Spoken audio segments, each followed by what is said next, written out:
देखिए, जिस तरह से खबरें आ रही हैं कि अमेरिका और ईरान के दरमियान जो एग्रीमेंट होना करार पाया है, वो अपने जो है हतमी मराहिल तक पहुंच चुका है और 19 जून को मुतवक्का है कि स्विट्ज़रलैंड में दस्तखत भी होंगे। देखिए, ये ऐसी एक सूरत हाल दुनिया के सामने आई है जहाँ पे हम साफ तौर पर ये देख सकते हैं कि किस तरह से रेजिस्टेंस, मुकावमत की जीत हुई है, कामयाबी हुई है। आपको अगर याद होगा, जब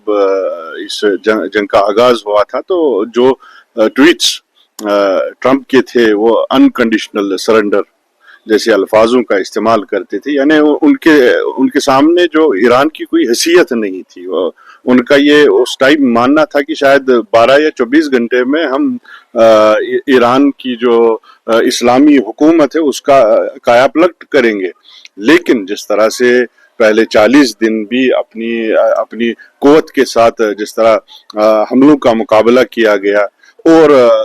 रहबर मुअज़्ज़म की शहादत के बाद जिस तरह एक पारचगी, यकसुई ईरानी अवाम में देखी गई और वो अपनी हुकूमत और अपने निज़ाम के पीछे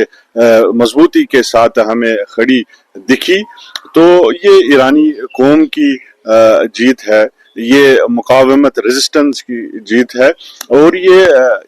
सिलाही ताकत के साथ साथ डिप्लोमेसी की भी जीत है कि जब आप देखते हैं कि किस तरह से इस वक्त जो सबसे ज्यादा स्ट्रेटेजिक एलाई है अमेरिका का, इसराइल, वो साइड लाइन हो गया, खुले तौर पर साइड लाइन हो गया। कभी भी इसराइल नहीं चाहता था कि अमेरिका और ईरान में कोई एग्रीमेंट हो, लेकिन नेतन्याहू के चाहने के बावजूद भी उनको साउथ लेबनान से भी विड्रॉ करना पड़ेगा और ये